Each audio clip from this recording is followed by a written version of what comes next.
Caring for someone with dementia is one of the toughest journeys, but you don't have to do it alone. I'm Allison Schreier, and my experience caring for my husband inspired me to create Zinnia, a therapeutic streaming service designed to support people living with dementia and reduce caregiver stress. Our research-backed videos are engaging, easy to follow, and they help ease the daily challenges like agitation and anxiety so that you can focus on connection and joy.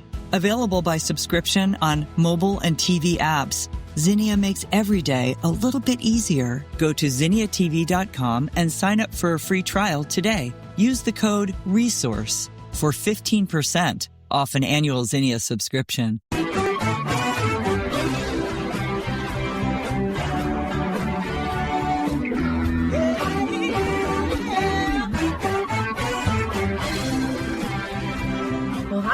And welcome to Alzheimer's Speaks Radio. I'm your host, Lori LeBay, and I'm so excited that you're joining us today. We are going to have a fascinating conversation as usual as we learn from people all around the world at all ages and stages of life. Stay tuned as we shift our dementia care from crisis to comfort. Here we go. What you think about, you will bring about.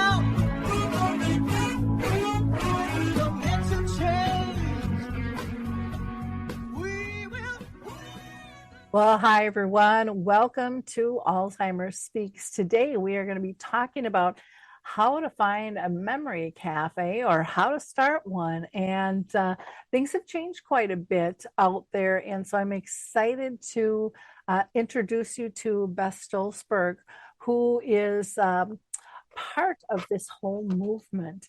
But before I introduce you to Beth, I always encourage people to swing by alzheimersspeaks.com and please check out all of our free resources there. Same with our sister company, Dementia Map. You can access everything 24 hours. You don't need a password or to create a membership. It's just there for you to be able to go through. And if you have resources you would like added to Dementia Map, reach out to me. I'd be more than glad to give you a tour of everything it has to offer there. We do have both free and paid listings there for providers. So with no further ado, let's go ahead and introduce you to Beth. Well, Beth, I am so excited to have you on the show today. This has been long in coming, with this new version of, memory cafes and how to find one, how to start one. So before we dive into all of that, do you mind giving people just a little bit of background on yourself, please? Sure. Thank you so much for having me here, Lori. My name is Beth Soltzberg. I'm a clinical social worker at Jewish Family and Children's Service in Greater Boston. And for the past about dozen years, I've been working exclusively around the impact of dementia on individuals, families, and communities. And a little over a decade ago, JF&CS started the second memory cafe in Massachusetts. And at that time, there was a lot of curiosity among providers in our area about what this thing was, the memory cafe. And so from that grew a convening of other local organizations that were interested in starting one. And that grew and became the JF&CS Percolator, which is a free resource sharing network that has supported organizations around the country and several in other countries to share what we know, help share ideas and best practices, and to really help them get their own cafes up and running.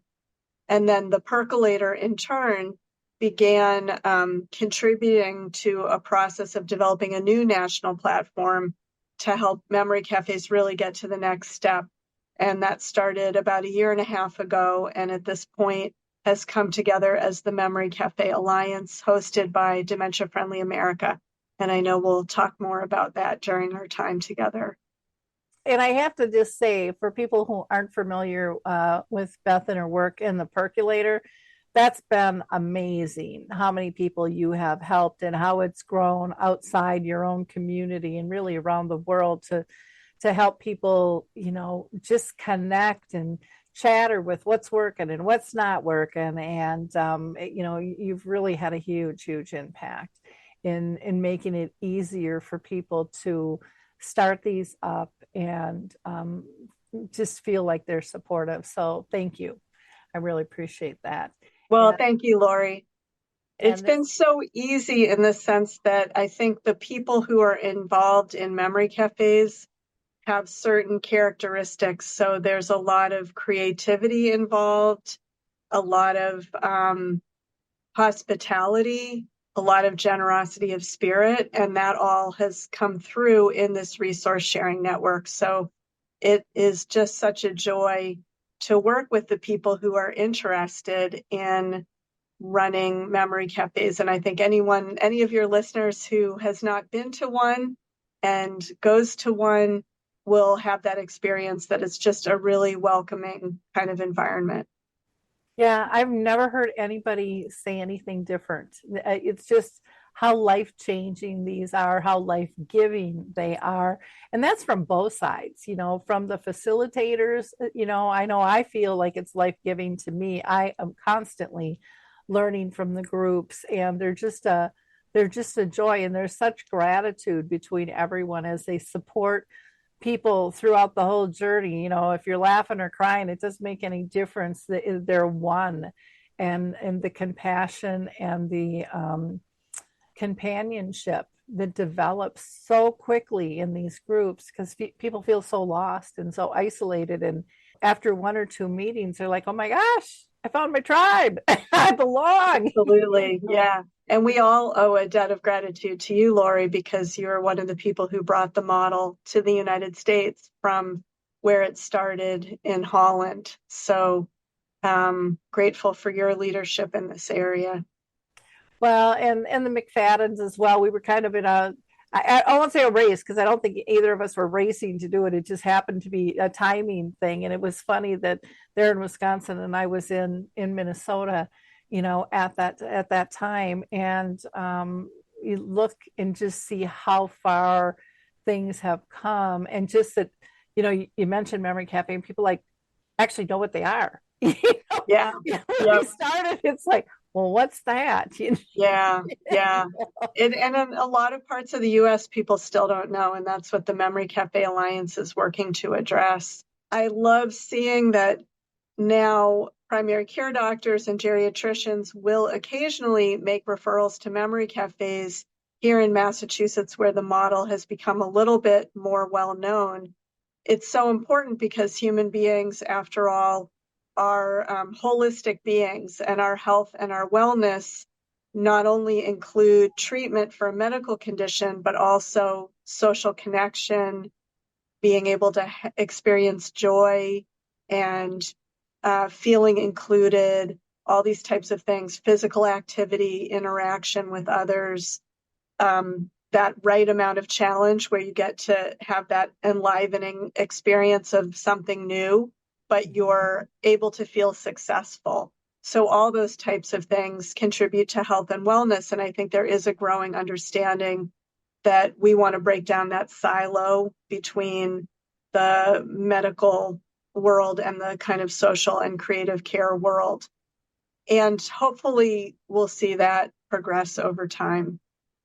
Gosh, I sure hope so. I don't think people understand the isolation that happens with this disease, how friends and families fall by the wayside, and for people to find a tribe of people, that really become deep friendships really fast because they understand one another and they support one another. I mean, it's life-changing for them, and it's amazing what that does to not feel alone in the world. Dealing with a chronic illness. Now, one question I didn't ask you, but I always like to, is have you been touched by dementia in your own circle of family or friends at all before we dive into more of memory cafes? Yes, I have a parent living with dementia, and it's been a real pleasure to have my parents attend the memory cafe that I run for quite some time now. And I think of them as sort of a mini focus group as well, that I'll ask them later what did you think of that? What we did today. But I have to say that it touches me professionally and personally to be able to offer a program that does exactly what you're saying, that catalyzes new friendships, helps people see that life goes on and life can be good and it can include joy and wonderful moments of connection as well as challenges. And for me, sometimes it's really hard to have the personal and professional intersect, but it's also highly motivating. And it helps me understand the experience of the people that I serve just a little bit better. Everybody's situation is unique, but there are common threads. So yes, that impact has come into my own life as well. Yeah, I wish my mom could have been around for this. Yeah. By the time I got involved, she was too far, along in the disease to really be able to participate in the group. But you had mentioned one thing that I think is really important is, we have our professional perspectives, but then when it hits us, Yeah. we have our personal perspectives. And I can't tell you how many professionals from doctors and educators and executive directors have said, oh my gosh, this is really different. And the advice I was giving people, I wouldn't have given, or I would have given it differently had I known. And so I say that because I just think it's so important to hear from the trenches, because it does have an impact on how something is even delivered. It might be the perfect thing, but just even the words and how we deliver it can have a huge impact in terms of how it's received. Now, we talked a little bit about the Memory Cafe, but let's dive in a little bit deeper, because some people might not know what it is and who's it really for, and we've kind of touched on why they're important, but you might have some more things to add to that as well. Are a place and a time to have fun and to connect with others. And the research that's been done really points to the impact on reducing social isolation, both for a person who's living with cognitive changes or dementia, doesn't have to be diagnosed, and also for the close people in their lives. So it's a program that really is meant for both care partners, if there are two care partners or more. And if you go to a memory cafe, there's a few things that you'll experience that I'll mention. First and foremost, no one will ask you if you have a diagnosis or what it is. And that's really important, because cafes are a welcoming place for people who have not been diagnosed. And we know it can be a long and winding road to get a diagnosis. They are a welcoming place for people who have been diagnosed and know about it, but just don't want to think about it or talk about it. They want to be there as a person, not as a diagnostic label.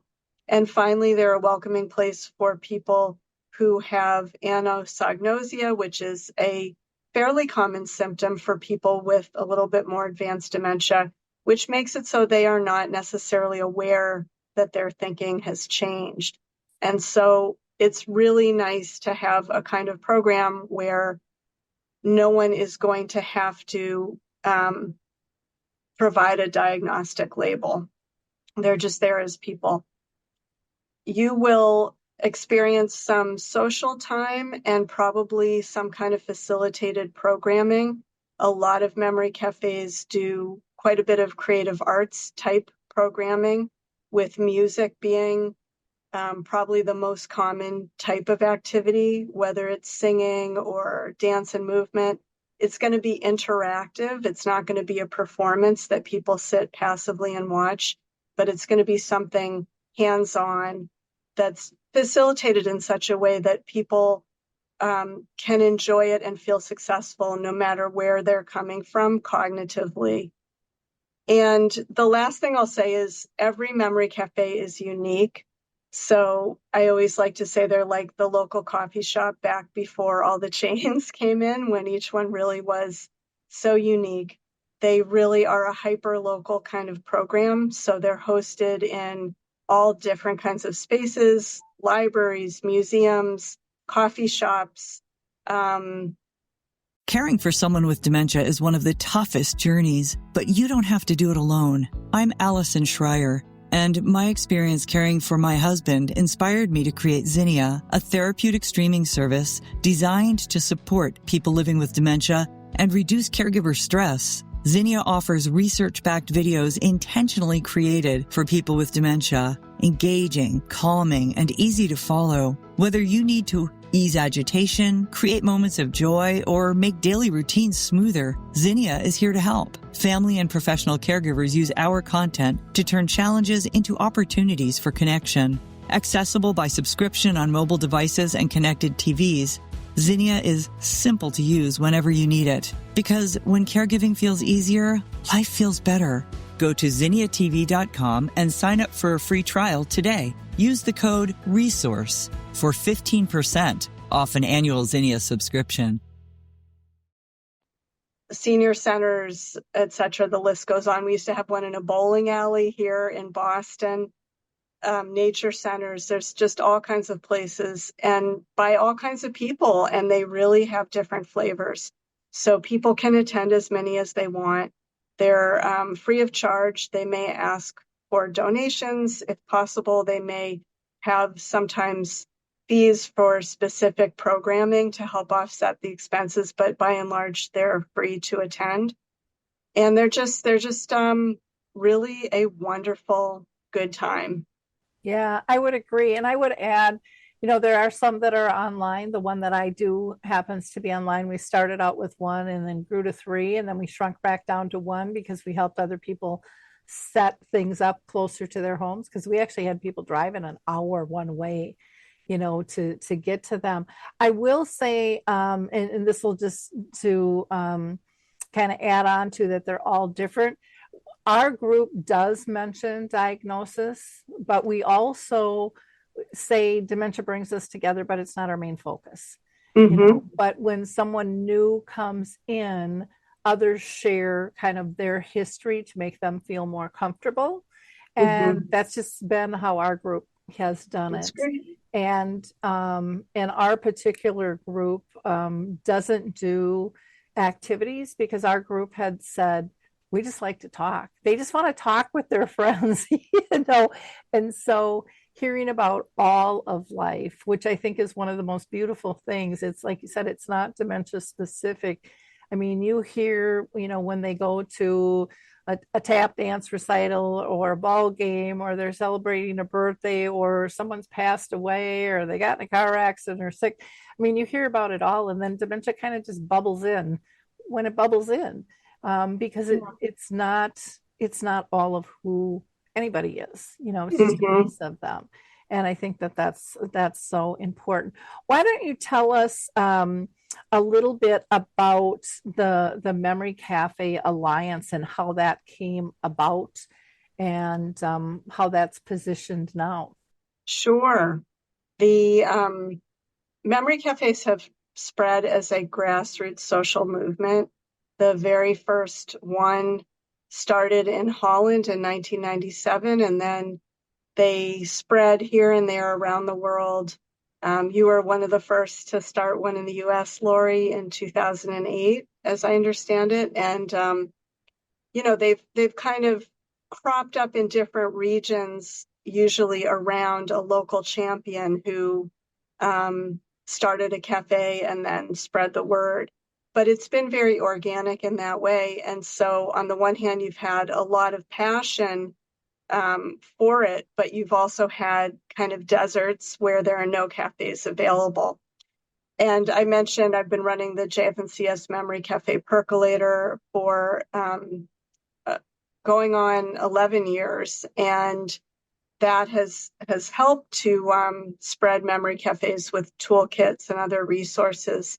But again, there are areas where there hasn't been any involvement. So about a year and a half ago, the Maude's Ventures of the Ferry Foundations gave a grant for a year-long planning process, which was called EMC squared, and National Alliance of Leaders and participants from the Percolator Network took part in a strategic planning process to really look at what could we do to grow memory cafes by a factor of 10 in the United States over the next decade, and particularly to support the start of memory cafes in areas with higher need and areas where there are none right now.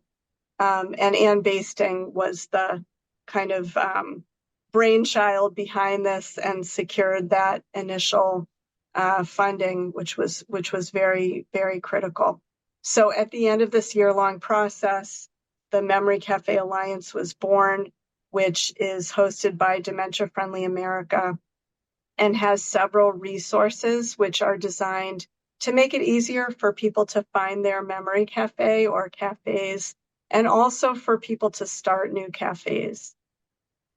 And I'm happy to describe or even give you a little demo of what is available. Why don't you give us a demo? I'm a visual learner myself, so I think the more things I have coming at me, for my multisensory, the better off I am. So Sure. Feel free to share your screen. Okay, sounds good. So this is the Memory Cafe directory. Can you see that okay? Yep. Perfect. So this is hosted by Dementia Friendly America, which is dfamerica.org, or you can just get there by going to Memory Cafe directory.com. Either way will get you to the same place. And here you can search for a memory cafe based on city or zip code or keyword description. I'm going to just demonstrate this using the zip code where I work, which is in Waltham, Massachusetts. So if I set the radius to 5 miles,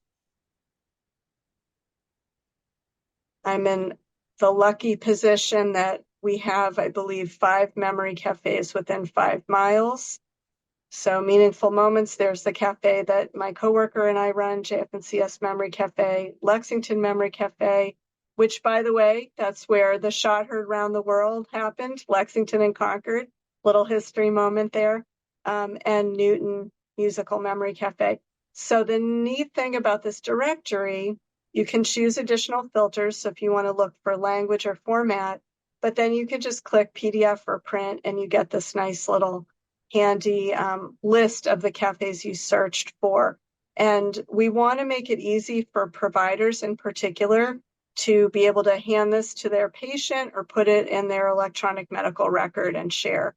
So we really love that feature. There's a map as well if you prefer looking at it that way. And then up on top, you see a menu, Memory Cafe Alliance, with some other resources I want to highlight. So here's the What is a Memory Cafe video, 1-minute video that really gives you a feeling for what this model is. And it has footage from 3 different cafes around the country and some FAQs here, frequently asked questions.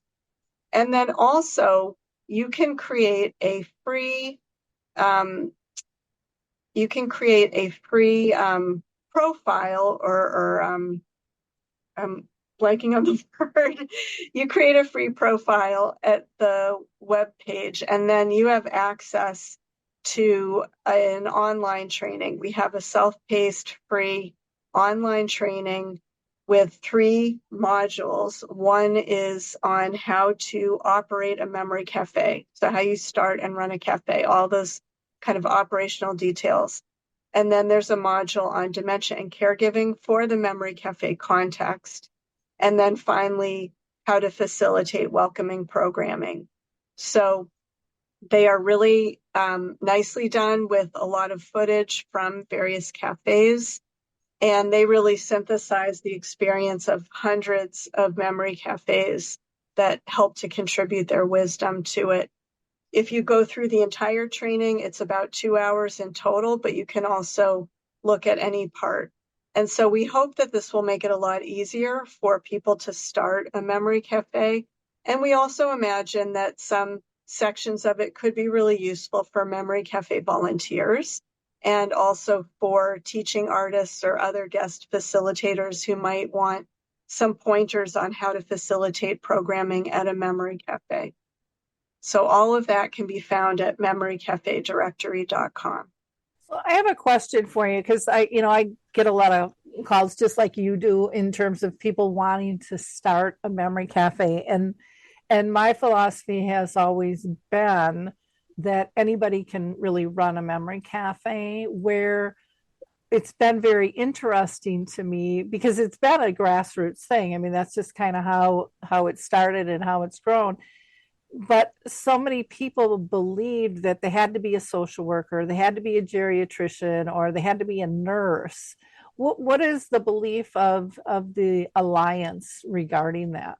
Caring for someone with dementia is one of the toughest journeys, but you don't have to do it alone. I'm Allison Schreier, and my experience caring for my husband inspired me to create Zinnia, a therapeutic streaming service designed to support people living with dementia and reduce caregiver stress. Zinnia offers research-backed videos intentionally created for people with dementia, engaging, calming, and easy to follow. Whether you need to ease agitation, create moments of joy, or make daily routines smoother, Zinnia is here to help. Family and professional caregivers use our content to turn challenges into opportunities for connection. Accessible by subscription on mobile devices and connected TVs, Zinnia is simple to use whenever you need it. Because when caregiving feels easier, life feels better.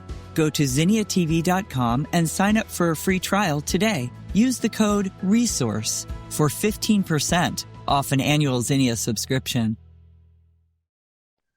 Yeah, we agree with you. You don't need a particular degree or training. I think that if people don't work in the aging services field, it would be good for them to connect with some go-to resource where when they have questions or the people who come to their cafe might be looking for other resources, they know where to send them. So there's some really good options for that out there. It could be the outreach worker at your local council on aging, or the family caregiver specialist at your area agency on aging. Always good to have some of the wallet cards from the Alzheimer's Association with their helpline, which is a free 24/7 resource. So I think just with a few connections and resources like that, you could be an artist, you could be a baker, you could be, just a community-minded volunteer, whatever it is that, wherever it is that you come from, and follow the information in the training, and connect with other local people who run memory cafes who can be of support, and you'll be off and running. Yeah, I always tell people, and this is what I've heard. I don't know if you've heard this from people, but I hear from people, I don't want to be the disease. So in a lot of ways, they are telling me that they like not having the nurse or the social worker or whatever, because they feel like it gets too structured in terms of being about dementia. And even and I don't know if that's what you've heard, but they like the friendship aspect, and you don't have a degree in friendship. I mean, I haven't seen that anyways. I'm sure there's different classes that will help you with communication and things, but I've just heard people want an authentic conversation. They want people that they can trust. They would rather us say, we don't know, but we can maybe help you find the answer, than be told something black and white that might not really be. And I think, to me, that's where a lot of people get caught up going, I can't do that because I don't know everything. Well, I know I don't know everything, and I'm sure you feel the same way. We've been doing it a long time, and we're constantly learning because things are changing. So don't let that stop you from getting involved with something that is, I don't know, I found it almost, I don't want to say easy to do because there's work involved, but I get great joy out of being part of these. I mean, because you see the effect that it has on people. So for me, it gives me a lot of purpose. And then I learned so much from the realities of everybody doing this journey a little bit different, which I think is really helpful for people. True. I've always said that, you know, the most important characteristic for someone who starts and runs a cafe, and this would probably be true for volunteers as well, is that you enjoy hosting a party or a gathering. You know, if you're someone who likes to bring people together, if you enjoy creating a welcoming, homey environment, that's really the critical component. And then you can draw on other resources to fill in the gaps as you need them. Yeah, I would definitely agree with that. One question that I wanted to bring up in this was because I went through this myself. You know, we started out with a plan. You know, we were going to kind of be like them overseas, and we were going to do some educational programming and blah, blah, blah, blah, blah. So we were going to kind of do this educational piece, social piece, and then kind of chit chat piece. And I always like to listen to my group. And so I'm always asking questions. But, you know, they got to the point of, you know, we don't need the educational piece because we can get that in different places. So if you can give us those resources, and again, every group is going to be different. But I think it's okay for you to change with your group. That's my personal feeling. I don't know what yours is, Beth, but you know, we just started bringing, and then everybody in the group started like, I got a flyer for this over here or that over here.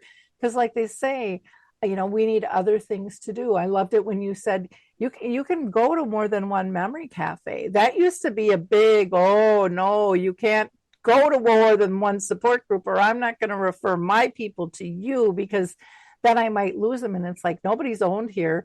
And people all have different schedules and stuff. And so I've seen that dynamic change a lot as well over that. But I don't know, have you seen your cafes change over the years, or has your model pretty much worked throughout your time? It has definitely changed. I think that we sort of have had these, I don't know, I'll use the term cohort, even though it was organic, not formal, but sort of groups of people that have attended for a long time. And then, of course, there's transition. You know, some people pass away, some people aren't able to attend anymore, and new people come in. And so each era has kind of had its flavor. You know, there was a period of time where we had a whole group of couples who were coping with younger onset dementia. Sometimes we've had more older people. It's just varied. And I think what's important is what you're saying, that the leader of the memory cafe should really ask for feedback and then attune what they do to the group who's attending. So I totally agree with you that we want the plan to be in service of what people want. We don't want to come in with this predetermined plan and kind of stick to it no matter what, because we are trying to create a welcoming social gathering where people really get what they need emotionally and in terms of connection. So for sure. And then, of course, the pandemic turned everything on its head, and we had the tremendous challenge of going virtual, but we also learned a lot from that. And we learned that that is a great format for some people and not for others. And so now we have memory cafes that only meet online. We have cafes that only meet in person. And then we have cafes that do a whole mix of both. And I think that's all for the good. It makes them more accessible. To your point about cafes learning that they can work together as a network and kind of encourage people to attend more than one, that's been a really beautiful thing over time. And in fact, when I work with people who are starting a new memory cafe, it's one of the first things I tell them is go on the directory and look and see what's already available in your area and pick a time to meet that complements rather than conflicts with the other cafes, and connect with those people. I've seen cafes in a region that create a shared calendar. I mean, it's fantastic because For some people, they will go to several programs throughout the month, and they'll meet other people who do the same, and it's such a benefit to them. Other people pick their one cafe and that's it, and that's fine too. It's just really nice to offer that flexibility. Yeah, I find the ones that go to multiple ones, then, they're getting different resources and hearing Yeah. different insights, and then they reshare those, Yep. to help others, which I think is really, really cool. I love that shared calendar, and getting to know that. One of the things that I know I've done a lot, and I'm sure you probably have too, is in helping others if they're in my area. A lot of times, I'll actually physically have gone and helped them kick off the first one or two. And many times we'll have a member or two that will come so that the new members can ask existing members, what are they getting out of this? And that's been kind of interesting. The other thing I wanted to play off of was, you had said, there are some areas that don't have anything. And a lot of times I see that in our rural areas. Yeah. But oh my gosh, we did one, I can't even remember. I want to say it was out in like Winona. And I might be getting the wrong community, but they had, and this is how much people wanted this. They had 30 people show up for their first memory cafe, and they were it was like that first party. Is anyone gonna come? And Yeah. you're kind of looking around, and they had mostly farmers and pastors. That was pretty much everybody there out of that group. And then somebody just naturally brought a guitar with, and some of them drove for a long distance, 45 minutes to an hour, to gather. And the joy was just, it almost overtook you, seeing everybody get together. So don't think that there's not a corner of this earth that can't be touched by something like this, because even if you don't hear people talking about dementia, that's still very common out there, and they feel isolated. They don't think anyone understands. Sometimes we have to be the first ones out to say, welcome. Yeah, absolutely. And I really appreciated your sharing earlier about your cafe, and that people do talk about dementia, and they also talk about other things. They talk about whatever is on their mind and their heart. And I do hope that over time we are making inroads in fighting stigma and making people feel more okay about talking about dementia, and that it'll get easier for people to talk about. We, the Percolator, partnered with Dementia Action Alliance a couple of years ago, and did this series of cafe chats where advocates would virtually join memory cafes and share a little bit about their personal journey. And they just did it in such a way that people who were attending who did not identify with having a diagnosis didn't feel put on the spot. So in other words, each person could come as they were. There was no pressure for anybody else to disclose a diagnosis, but people were very receptive to it. And I hope that over time, memory cafes can be one of those places where there is plenty of opportunity for people who want to talk about what dementia is all about. And I think that by having a joyful program that is all about living life, it also represents to the broader community that life goes on with dementia. And that is such a critical message. Yeah, I will mention a couple of things on the cafe that I had. We were, we met physically, and there was no way in heck they were going online. No way. Even when COVID hit, no way. And then we got to, I want to say it was maybe a month and a half. And they're like, well, maybe we can just go. So we switched. And then the opportunity came back to meet in person, and they chose not to, which I thought was really interesting. But a lot of people had progressed, during that time frame, and they just found it was easier. It was less stressful on both the care partner and the person with dementia to kind of pack up, get in the car, and physically move. And they had this belief that they couldn't connect. There wouldn't be real connections. And they were really shocked that none of that was lost. And even as we've had new people from around the world join us, that it's just there. There's just this comfort. Last, I'm going to share one story just because I think it's a perfect story to show the stigma and why some people don't want to go to a support group. And I didn't want to go. I thought I got enough to do caring for my mom with dementia. Yeah. I don't have the time.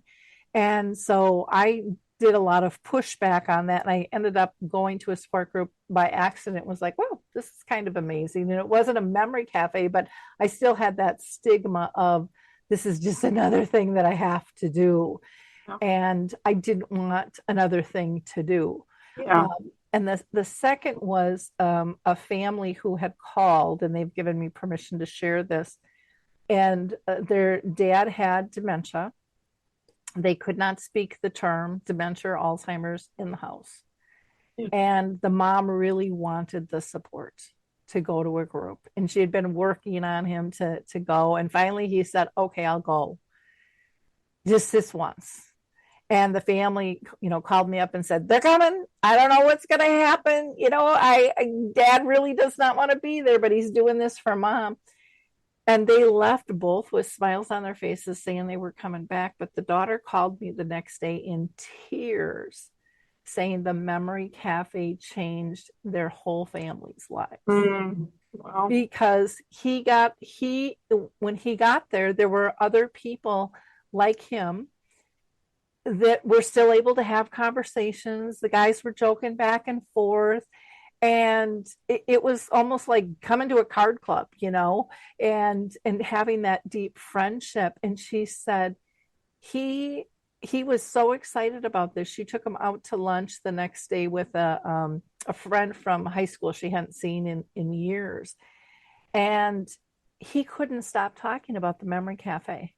Wow. She's like, he would never mention that publicly, but the Memory Cafe helped him get over the stigma of what dementia looked like. And so, dip your toe in, people, because it can really be life-changing for all of you to have that support. Even for this daughter who didn't come to the meeting, it still changed her life because it changed her parents' lives and how she could help them. And so, we all need friends in this world, and that's really what these groups are about. Is developing that friendship and that support. And you can talk about the good, the bad, and the ugly, and come out unscathed and unjudged. That's healthy for all of us. Caring for someone with dementia is one of the toughest journeys, but you don't have to do it alone. I'm Allison Schreier. And my experience caring for my husband inspired me to create Zinnia, a therapeutic streaming service designed to support people living with dementia and reduce caregiver stress. Zinnia offers research-backed videos intentionally created for people with dementia, engaging, calming, and easy to follow. Whether you need to ease agitation, create moments of joy, or make daily routines smoother, Zinnia is here to help. Family and professional caregivers use our content to turn challenges into opportunities for connection. Accessible by subscription on mobile devices and connected TVs, Zinnia is simple to use whenever you need it. Because when caregiving feels easier, life feels better. Go to zinniatv.com and sign up for a free trial today. Use the code RESOURCE for 15% off an annual Zinnia subscription. Absolutely. That's a beautiful story, Lori. And it is similar to one that I wanted to share, a recent story from our cafe. And the only difference is that it's about a pair of friends. And I like to bring this up because I think it's something people don't always consider as an option, is that friends can come to the cafe together. And so often friends do drift away because they don't know how to stay connected. And so in this case, a person called me who wanted to find out what was this thing, this Memory Cafe thing, and could it work for her and her friend of over 2 decades who now is living with dementia. And, she wasn't sure how to frame it, because this is a person who has some of this symptom of not having insight about the changes in her own cognition. So, she couldn't say this is a program for people with cognitive change. And I said, well, just say you heard about this music program, because that's what we were going to be doing. And it sounds really fun, and you'd love to invite her to go with you. And they came and they had such a good time. And the look I saw on the face of the person who had called me was joy, but it was also relief, because I think for her, she had found a way to keep her friend close, something they could actually do together. And she said to me, we are part of this close circle of friends, and I'm the only one who's hung in there. Everybody else has drifted away, but maybe now they'll come back, because this is something that they can do with our dear person. So that's my hope, is that we can help people keep these relationships strong. Yeah, I've had even adult children who live out of town come and visit, so that they have a feel for because they're like, well, what's mom and dad talking about here? Yeah. And they've said that that's really been helpful for them too, to understand, because they didn't really understand what they were talking about, or how could they make these deep friendships at this stage, because that's a stigma out there too, just like, they can't do art, and yet there's lots of people doing art programs and music programs and all kinds of creative things. And, we've been just taught wrong, and being able to be open to all of this is just absolutely fantastic. Is there anything that we haven't discussed, Beth, that you want to cover? I know we need to give out contact information, needless to say, and websites and things. Yeah, I think we've covered the key points. Just to reiterate what you said, dip your toe in. If you have never experienced a memory cafe, cafes in general are quite open to people coming as guests to check it out. Just reach out to the contact person and let them know what you're interested in. And I think once you experience it, it's much easier for you to share about it with other people who might benefit from coming. I will say that the biggest challenge for many memory cafes is getting the word out, ironically. And it's both because there is a lot of stigma about dementia. It's often hard for people to talk about dementia, and because the model is unfamiliar to many people. So your listeners out there can really, I think, offer a lot to others if maybe they take the time to go to memorycafedirectory.com, watch the 1-minute video, get sort of a feel for it. If you can, go to a memory cafe, but even just know about the directory, and then let people in your life know you can go there and find your cafes. Exactly. And I don't know if you recommend this to your groups. I know with mine, I always tell people, if you're thinking about doing one and you want to come in and sit in on ours, and again, I do mine online, but people are more than welcome. My group is very open to that, and again, it would have to be with group permission. But what I've seen is people who are thinking about it, they just kind of, I could do this, and they see the benefit, and they're able to ask questions. I mean, that's how we structure ours. Have you done that, or do you encourage other memory cafes to be open to helping somebody like that, or do you feel there's privacy issues? I think absolutely. Most memory cafes are very open to that, and that is a lot of how memory cafes have spread. And I would say in general, the people who run them have this spirit of generosity and of being excited about this program and wanting to see other ones start. So as you said, just reach out to the contact person for the cafe to check in with them, let them know what your interests are, and they are quite likely to be very delighted to have you come. And there's nothing like experiencing a cafe directly. And you also have access to the free self-paced online training through the Memory Cafe Alliance. And there's a page on that website of additional resources. There's a written toolkit that the Percolator developed in English and Spanish, also free, which you can download and read through. We also maintain a learning community. So there's a Google group and there's quarterly convenings where people can share their ideas and questions. So there's really a lot that you can tap into to support you as someone who wants to start a cafe. Yeah, I've also found with the members, they actually get excited when someone comes because they want more of these because they know how much it's helped them and they want to help others. And so they've been very generous, answering questions and telling people, what they like and how it's changed their lives and how it supports them. And that as a facilitator is always fun to hear, needless to say, because it just encourages us that, okay, we're on the right track here. But I think it takes some of the scary out for people wanting to step into this as well and really feeling the need from the voices of those who are meeting the needs, not just, another person doing a thing that's, this is how they're doing it, or, and I would imagine you can, just like you can go to more than one memory cafe, you could visit more than one because they're all going to be a little bit different. We all have our different styles.